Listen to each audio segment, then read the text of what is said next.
Dear parishioners and Marian devotees, we are now in the 4th week of Ordinary Time. We end the first month of the year with the feast of Saint John Bosco on January 31.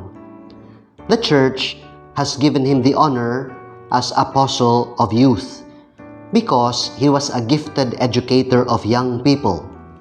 He did not only teach them life skills, but challenged them to live a life of meaning and contribution. Don Bosco used to say, "Whatever you do, think of the glory of God as your main goal." This week, we shall also enter the second month of the year, February. On February 2, we will start our novena in honor of our patron, Our Lady of Lourdes. We shall celebrate our 65th patronal fiesta on February 11. We ask God for the healing of the world and the healing of the sick through Our Lady of Lourdes, the health of the sick and comforter of the afflicted.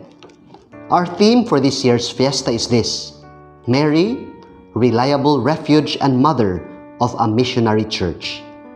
As we journey on in these troubled times, we are hopeful and we feel secure in the reliable presence and help of Our Lady.